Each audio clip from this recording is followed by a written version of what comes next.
Saya dah 2 minggu mengidam nak minum kopi Hainan. Kopi yang tepi-tepi jalan yang ada macam franchise tadi kan. Macam banyak booth buka tu. Saya pun belilah kopi ni. Saya pun tak minum. Walaupun satu sip tu saya tak minum. Sebab saya fikir saya nak minum kat rumah. Saya penat balik kerja. Sebab kat rumah kena sambung kerja lagi. Tapi saya nak minum kopi lah sebelum sambung kerja tu. Jadi saya pun belilah kopi Hainan ni. Bila sampai rumah, keluar kereta kan, banyak barang. Laptop lah, kan beg menyusu lah, beg kerja lagi. Sekali keluar kereta, dia jatuh guys.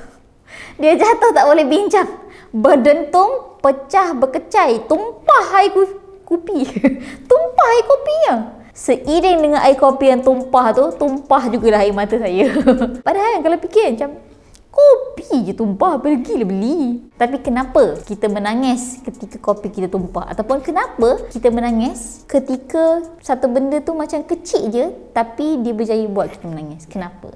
Sebab itu ialah the last straw. Istilah dia ialah the last straw that broke the camel's back. Itu benda yang terakhir, yang paling rapuh sebenarnya. Kita ni dah ada timbunan-timbunan emosi yang tak tentu hala ni. Kita dah ada timbunan-timbunan kesedihan, kemarahan, keburungan, kekecewaan. Bila timbunan tak settle, datang pula satu faktor kecil, kopi yang tumpah tu, pop! Dia jadi memecahkan segala-galanya timbunan tu. Sebab itulah kita burst, kita meletup waktu tu juga. Sebab tu kadang-kadang bila kita dengar macam punca perceraian, tak letak ubat gigi ataupun picit ubat gigi kat atas, pak dia picit kat bawah, kita rasa macam mengapa begitu bodoh alasan ini?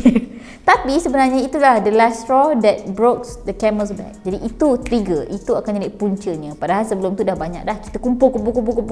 Sebab tu bila something je jatuh ke atas tu, kita terus meletup lepas tu. Contohnya macam saya cerita kan, bila kita penat, orang cakap pula kan, orang cakap, alah kopi je pun yang tumpah tu, bukannya ada masalah peribadi ke, bukannya ada masalah family ke. Itulah masalahnya. Masalahnya ialah kenapa kita suka memperkecilkan perasaan orang lain. Biarlah orang nak rasa apa pun yang diorang nak dengan perasaan mereka. Sebab itu kan perasaan mereka. Kenapa kita nak sibuk? Sebagai manusia, kita ialah makhluk yang ada emosi. Kita ada marah, sedih, hangin, duka cita. Semua perasaan ni matters kepada kita secara individu. Jadi, bila kita rasa kita ada satu masalah, ketepikan apa orang lain fikir pasal kita kan. Orang lain kata, benda kecil je pun menangis, benda kecil je pun nak ni, benda kecil. Suka hati kita lah perasaan kita. Macam tu. Yang kedua, kita kena selesaikan perasaan kita.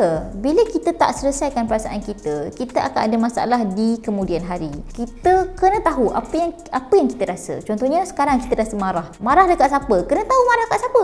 Kalau tidak, dia jadi macam marah membabi buta lah. Macam marah kat semua orang. Itu yang jadi marah dekat orang tak bersalah, marah kat orang yang tak berkaitan. Tak ada kaitan pun. Kenapa kita nak marah kat orang lain? Sebab kita tak betul-betul kenal perasaan kita.